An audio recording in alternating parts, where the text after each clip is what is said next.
It's no coincidence that tonight's lineup has artists of Persian, of Palestinian, and of Israeli heritage.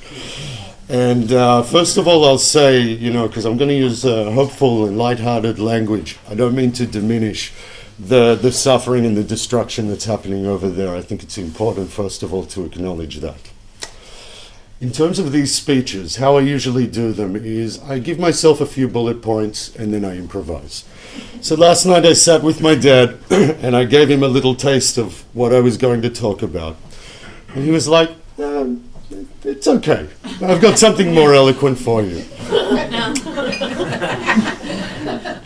Those who know me know that I'm stubborn. I was like, I don't need your fucking eloquent speech. And then he gave me an excerpt from a book of Carl Sagan called A Pale Blue Dot, and I read the excerpt. And to the detriment of my ego, I'm going to publicly admit that he was right, I was wrong. And so I dispensed with my speech, and I'd like to read you this excerpt, because I think it's really in the spirit of tonight, more than anything else. So, A Pale Blue Dot is the name of a photo that NASA released.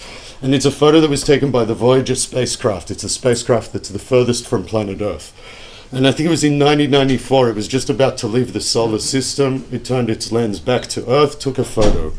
And in that photo, Earth is just basically a pixel. Hence the name A Pale Blue Dot.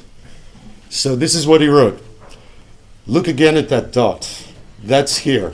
That's home. That's us. On it is everyone you love, everyone you know, everyone you ever heard of. Every human being who ever was lived out their lives. The aggregate of our joy and suffering, thousands of confident religions, ideologies, and economic doctrines. Every hunter and forager, every hero and coward, every creator and destroyer of civilization. Every king and peasant, every young couple in love, every mother and father, hopeful child, inventor and explorer, every teacher of morals, every corrupt politician, every superstar, every supreme leader, every saint and sinner in the history of our species have lived there on a mote of dust suspended in a sunbeam. The Earth is a very small stage in a vast cosmic arena.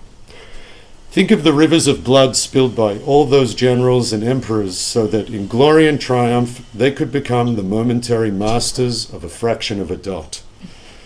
Think of the endless cruelties visited by the inhabitants of one corner of this pixel on the scarcely distinguishable inhabitants of some other corner. How frequent their misunderstandings, how eager they are to kill one another, how fervent their hatreds. Our posturings, our imagined self-importance, the delusion that we have some privileged position in the universe, are challenged by this point of pale light. Our planet is a lonely speck in the great enveloping cosmic dark. In our obscurity, in all this vastness, there is no hint that help will come from elsewhere to save us from ourselves. The Earth is the only world known so far to harbour life. There is nowhere else, at least in the near future, to which our species could migrate. Visit, yes. Settle, not yet. Like it or not, for the moment, the Earth is where we make our stand. It has been said that astronomy is a humbling and character-building experience. There is perhaps no better demonstration of the folly of human conceits than this distant image of our tiny world. To me, it underscores our responsibility to deal more kindly with one another, and to preserve and cherish the pale blue dot, the only home we've ever known.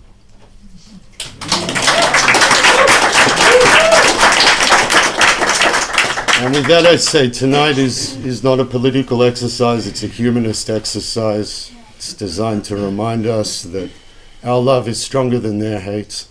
And in this case, our platform here is music, so we choose to unite under that banner. Amen. Yeah.